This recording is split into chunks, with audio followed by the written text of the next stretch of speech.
जय श्री राम भक्तों। यह अमावस्या साधारण अमावस्याओं की तरह नहीं है।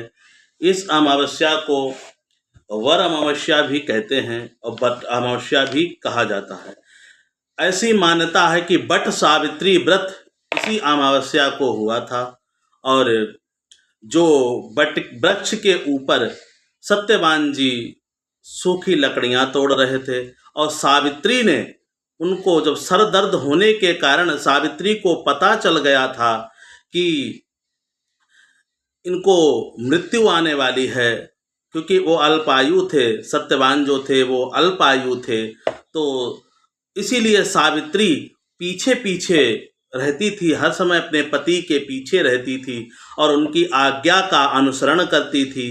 पतिव्रता थी ही वो बहुत, और इस कारण बस उसको भगवान ने यह वरदान दिया था कि जब भी यमराज आएंगे उसको दिखाई पड़ेंगे। तो उसने जैसे ही कहा सत्यवान ने कि हमको सर में दर्द हो रहा है, तो वैसे ही सावित्री समझ गई कि हमें लगता है आज का दिन हमारे लिए ठीक नहीं है। वैसे ही उसने उनको नीचे आने के लिए कहा। जब वो नीचे आए तो उन्होंने सर्प जो था अपनी गोद में रख लिया और सहलाने लगी। जैसे ही यमराज वहाँ प्रस्तुत हुए और यमराज ने सत्यवान के प्राण खींचने चाहे, वैसे ही सावित्री ने उनको अपने तपोबल से रोक दिया और कहा, हे यमराज, आप मेरे जीते जी मेरे पति को नहीं ले जा सकते। पर यमराज ने सावित्री से कहा कि यह संसार का नियम है, यहाँ से तो हर किसी को जाना ही है, इनका समय आ गया है, मैं अपने कार्य में हस्तक्षेप किसी को नहीं करने देता। इसीलिए यमदूतों को परेशान देखकर स्वयं यमराज आए और उन्होंने सत्यवान के प्राणों को खींचा और चलते बने। जब चलते बने तो सावित्री भी योग माया से उनके पीछे चल दी।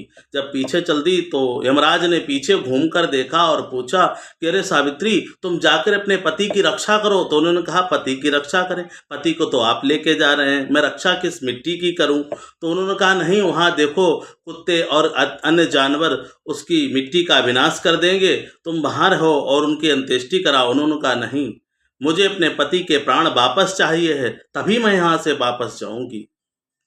यमराज ने कहा, इसके अतिरिक्त कुछ और मांग लो तो मैं दे सकता हूँ। तो उन्होंने कहा कि मेरे राजपाट नहीं है, मेरे पति जो हैं लकड़ी बेचकर ही अपना व्यापार चलाकर हमारा भरण पोषण करते। तो उन्होंने कहा, जाओ, तुम्हारे राजपाट हो जाएंगे।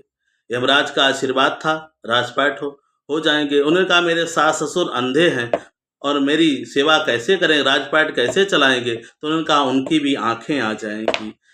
यमराज ने फिर पीछे घूम कर देखा, सावित्री फिर पीछे पीछे चल दी। तो उन्होंने कहा, देखो, बांझा स्त्री और अनाथ राज्य किसी कार्य का नहीं होता है, तो अगर मेरे ससुर नहीं रहेंगे तो राज्य का संचालन कौन करेगा, क्योंकि मेरे तो कोई पुत्र ही नहीं है।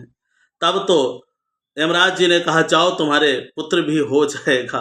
तो फिर तो सावित्री ने उनका हाथ पकड़ लिया और कहा कि हे यमराज, अब तो आप मुझे ऐसी बदनामी के अंधकार में डाल रहे हैं जिससे आज तक किसी ने ऐसा आशीर्वाद नहीं दिया। तो यमराज ने पूछा, वो उन्होंने कहा, पति को तो आप लेके जा रहे हो, संतान उत्पन्न कैसे होगी? यमराज भी चक्कर में पड़ गए कि किस सती के पल्ले पड़े हैं। तो उन्होंने भगवान से कहा कि प्रभु, अब हमें क्या करना चाहिए? परमात्मा ने कहा, अब इसको छोड़ देना चाहिए, क्योंकि सती की शक्ति के आगे सभी फेल हैं। यमराज से छुड़ा लिया।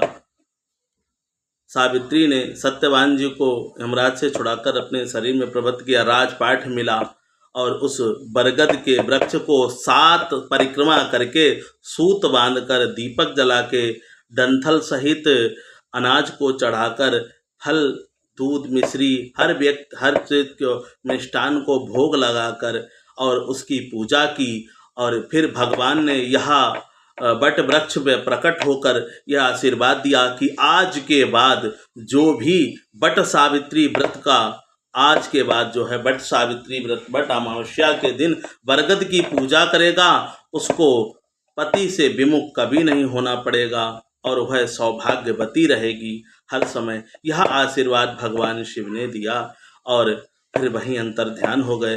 तो यह उपाय महत्वपूर्ण है। इस व्रत को हर सुहागिनें हर वर्ष करती हैं, परंतु इसमें थोड़ा सा बदलाव कीजिए।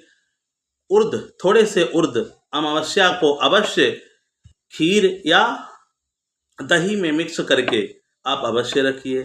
इससे जो है जो ग्रह की मार है वह भी हल्की मंद पड़ जाएगी, यम को भी भोग मिलता रहेगा।